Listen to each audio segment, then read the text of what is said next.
Yemen का मुकल्ला बंदरगाह, अरब सागर से लगा यह इलाका अब सिर्फ एक व्यापारिक पोर्ट नहीं बल्कि अरब दुनिया की अंदरूनी लड़ाई का मैदान बन गया है। सऊदी अरब ने यहाँ हवाई हमला किया। लक्ष्य था वो जहाज जिन पर हथियार और सैन्य वाहन उतारे जा रहे थे।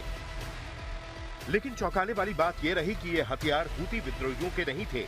सऊदी अरब का आरोप है कि ये हथियार यूएई समर्थित अलगाववादी संगठन सदर्न ट्रांजिशनल काउंसिल यानी एसटीसी को दिए जा रहे थे।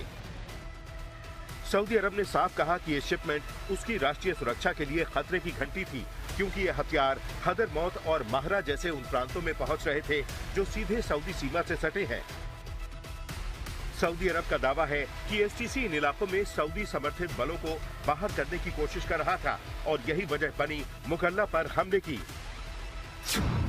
ये मैप यमन के पूर्वी हिस्से को दिखाता है, जहां मुकल्ला बंदरगाह हदरमौत प्रांत में स्थित है और अरब सागर से जुड़ा एक रणनीतिक पोर्ट है।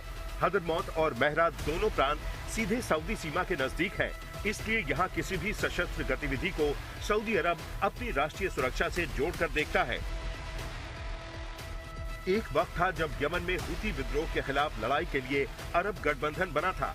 उसकी अगुवाई सऊदी अरब करता है और उसमें यूएई भी अहम साझेदार रहा है। लेकिन आज उसी गठबंधन की नींव हिलती दिख रही है। दो अरब देश सऊदी अरब और यूएई एक दूसरे के खिलाफ नजर आ रहे हैं। अब सवाल ये है कि सऊदी बमबारी में यूएई की क्या भूमिका है। यूएई ने शुरुआत में हथियार भेजने के आरोपों को नकारा, कहा हमने एसटीसी को कोई हथियार नहीं दिए। लेकिन बाद में यूएई ने स्वीकार किया कि उसने सैन्य वाहन भेजे थे।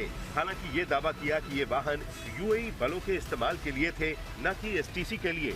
यूएई का भी ये कहना है कि सऊदी अरब को इस शिपमेंट की पहले से जानकारी थी, लेकिन सऊदी अरब ने इस दावे को पूरी तरह खारिज कर दिया। तनाव यही नहीं रुका। हमले के 24 घंटे के भीतर यूएई ने यमन से अपनी बची हुई सेना वापस बुलाने का ऐलान कर दिया। सऊदी अरब की ओर से यूएई बलों को यमन छोड़ने का संदेश भी दिया गया। ये कदम साफ इशारा था अरब गठबंधन में अब भरोसा नहीं बचा। अब जानिए एसटीसी कौन है जिस पर यह पूरा विवाद खड़ा है। सदर्न ट्रांजिशनल काउंसिल यमन का एक अलगाववादी संगठन है जिसका गठन 2017 में हुआ। एसटीसी की मांग साफ है, दक्षिण यमन को एक अलग देश बनाया जाए जैसा 1990 से पहले था। एसटीसी को यूएई का खुला समर्थन हासिल है, चाहे वो हथियार हो, ट्रेनिंग हो या राजनीतिक समर्थन। एसटीसी हाल के महीनों में हदरमौत और महरा में सऊदी समर्थित बलों को चुनौती देता रहा है। इन्हीं इलाकों में एसटीसी ने दक्षिण यमन का झंडा फहराया और सऊदी समर्थित नेशनल शील्ड फोर्सेस को हटाने की कोशिश की। अब बड़ा सवाल ये कि ये टकराव क्यों बढ़ा?